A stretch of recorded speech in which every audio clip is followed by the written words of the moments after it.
ایک گاؤں میں احمد اور اس کی بیوی عائشہ رہتے تھے۔ احمد ایک سادہ مزاج اور محنتی انسان تھا، جبکہ عائشہ نہایت نیک، صابر اور بااخلاق لڑکی تھی۔ وہ اپنے شوہر، ساس اور گھر والوں کی خدمت کو عبادت سمجھتی تھی۔ شادی کے کچھ ہی عرصے بعد اللہ تعالی نے عائشہ کو ماں بننے کی خوشخبری دی۔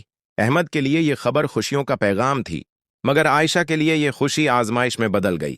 عائشہ کی ساس رشیدہ بی بی نہایت سخت دل اور تند مزاج عورت تھی۔ اسے شروع سے ہی عائشہ پسند نہیں تھی۔ وہ بات بات پر اسے طعنے دیتی اور چھوٹی چھوٹی غلطیوں کو بڑا بنا کر پیش کرتی۔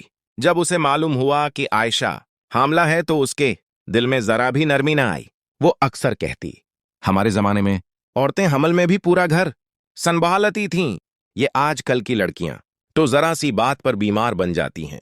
عائشہ کی طبیعت اکثر خراب رہتی، کبھی چکر آتے، کبھی شدید کمزوری محسوس ہوتی، مگر رشیدہ بی بی کو اس سے کوئی فرق نہ پڑتا۔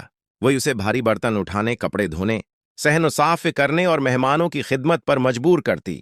اگر عائشہ ذرا سی دیر آرام کر لیتی تو ساس سب کے سامنے چیخ کر اسے ذلیل کرتی اور کہتی کہ یہ کام چور اور ڈرامہ باز لڑکی ہے۔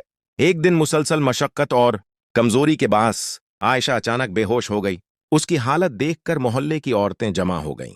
کسی نے پانی پلایا، کسی نے دعا کی، مگر رشیدہ بی بی نے الٹا عائشہ پر الزام لگا دیا۔ یہ سب ڈرامہ ہے، مجھے بدنام کرنے کے لیے یہ سب کر رہی ہے۔ عائشہ کے دل کو بہت دکھ پہنچا، مگر اس نے زبان سے کچھ نہ کہا۔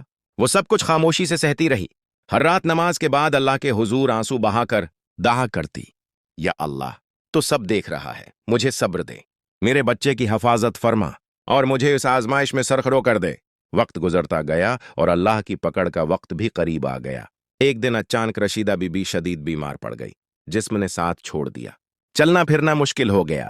ڈاکٹر نے صاف کہہ دیا کہ اب انہیں مکمل آرام اور کسی کے سہارے کی ضرورت ہے۔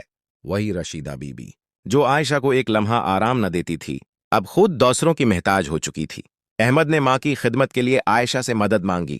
گھر والے حیران تھے کہ عائشہ اب کیا رویہ اختیار کرے گی، مگر عائشہ نے دل میں کوئی کینہ نہ رکھا۔ اس نے اللہ پر بھروسہ کرتے ہوئے پوری محبت اور اخلاص سے اپنی ساس کی خدمت شروع کر دی۔ دوائیں دینا، کھانا کھلانا، رات کو جاگ کر دیکھ بھال کرنا، سب کچھ وہ صبر سے کرنے لگی۔ ایک رات رشیدہ بی بی کی آنکھ کھل گئی۔ اس نے دیکھا کہ عائشہ اس کے پاؤں دبا رہی ہے، حالانکہ وہ خود حمل کی تکلیف میں تھی۔ یہ منظر دیکھ کر رشیدہ بی بی کا دل پسیج گیا۔ اس کی آنکھوں سے آنسو بہنے لگے، کانپتی آواز میں بولی، بیٹی، میں نے تم پر بہت ظلم کیا، مجھے معاف کر دو۔ عائشہ نے نرمی سے جواب دیا، امی، میں نے سب اللہ پر چھوڑ دیا تھا، آج آپ کا دل بدل گیا، یہی میرے لیے سب سے بڑا انعام ہے۔ کچھ عرصے بعد عائشہ نے ایک صحت مند بچے کو جنم دیا۔ رشیدہ بی بی نے بچے کو گود میں لے کر روتے ہوئے کہا، یہ بچہ میرے لیے اللہ کی تنبیہ ہے اور تمہارے صبر کا انعام۔